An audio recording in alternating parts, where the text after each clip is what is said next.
rassemble et qui nous ressemble.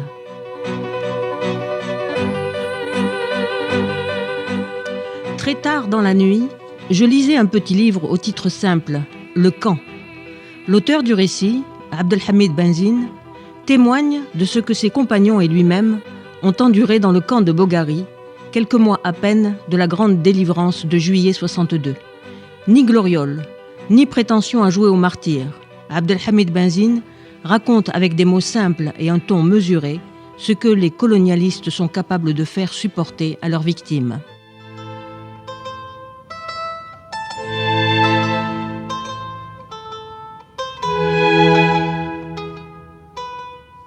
Très tard dans la nuit, je lisais encore ce petit livre simple qui raconte simplement des atrocités.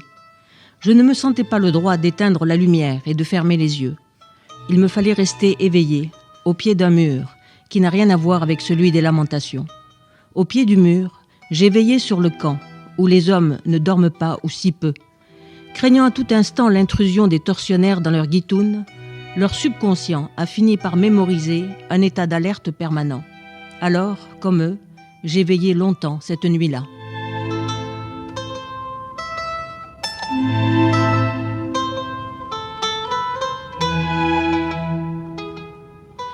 Comme ces prisonniers que l'on appelle PAM, pris les armes à la main, je suis restée vigilante, la lumière de ma lampe éclairant la plume de Abdelhamid Benzine, qui avait remplacé l'arme qu'il avait à la main le jour où il s'était fait prendre et arrêter.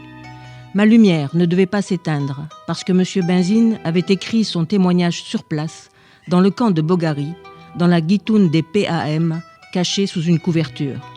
Chaque nuit, il entamait un peu plus le petit bout de crayon qui lui servait d'arme et la petite bougie qui éclairait faiblement les lignes à noircir pour dénoncer les atrocités subies dans la journée. Chaque nuit, une petite lumière invisible de l'extérieur vacillait dans l'horreur du camp de Boghari. Avais-je le droit d'éteindre la mienne ?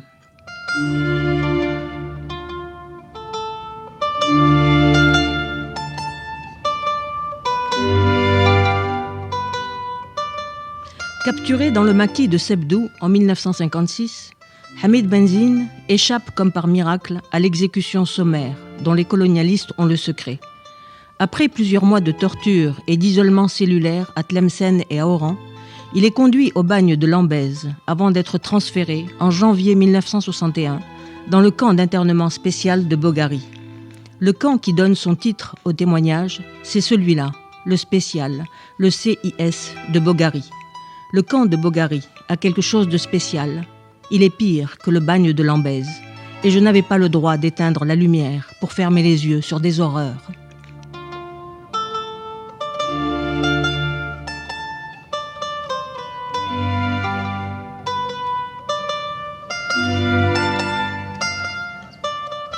Abdelhamid Benzine m'apprend qu'il y a camp et camp.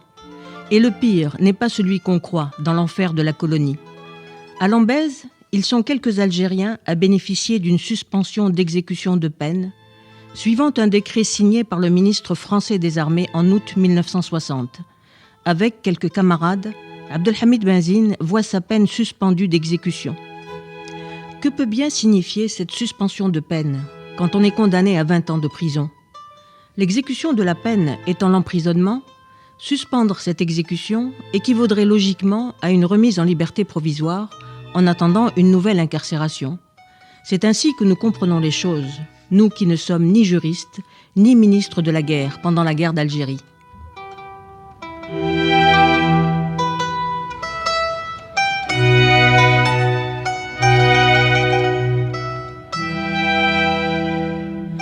Nous qui ne sommes ni ministres de la guerre d'Algérie, ni juristes, nous ne comprenons rien à la suspension de l'exécution de la peine de Abdelhamid Benzine et de ses compagnons.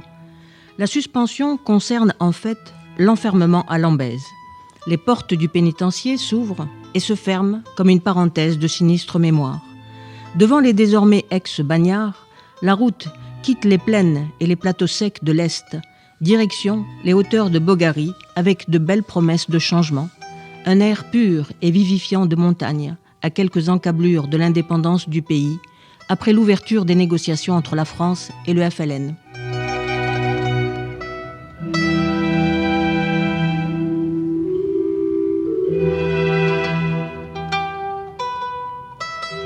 Mais c'est bizarre tout de même. À peine sorti de Lambèse, le prisonnier Benzine traîne la patte. Il se retourne pour regarder encore le lieu où finalement il n'a pas été si malheureux que ça. Et même pas malheureux du tout. Que de nouvelles connaissances acquises et que d'illusions perdues. Nous avons puisé à fond dans ce livre de la vie si largement et si longtemps ouvert devant nous, les tortures, les brimades, la misère, toutes les souffrances quotidiennes de ce Lambèse des années 1957-58 n'avaient pas ébranlé notre optimisme, notre foi en la victoire finale.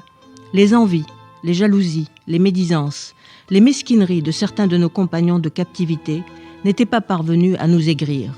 Et que pèsent en effet les petites divergences qui naissent nécessairement entre gens qui vivent à l'étroit, devant ces liens d'amitié extrêmement solides, noués entre des hommes qui ne se seraient jamais connus sans la prison.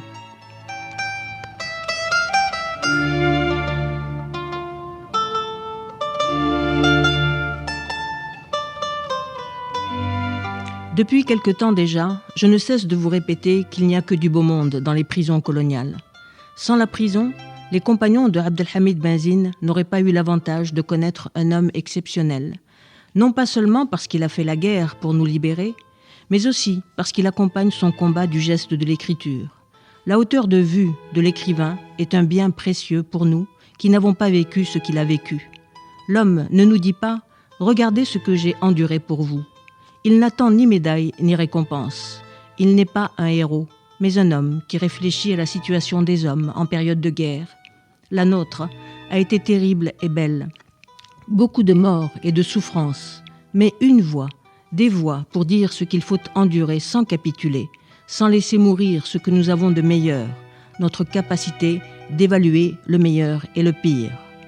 Dans le camp, Abdelhamid Benzine nous apprend, et c'est une réelle surprise, que le bagne de Lambèse est un bon camp, à caractère humain, humanisé par une solidarité militante. Le camp d'internement spécial de Bogari, par contre, est un camp où les chiens sont mieux traités que les hommes.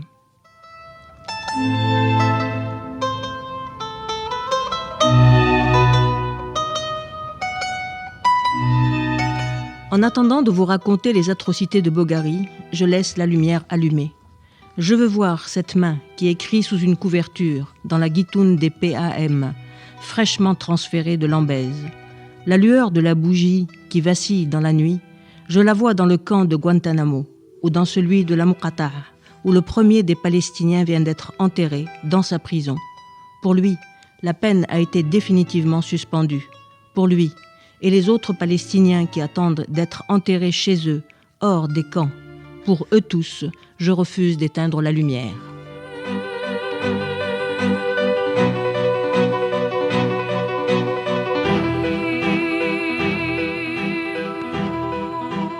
Au revoir et à très bientôt dans le monde qui nous rassemble et qui nous ressemble.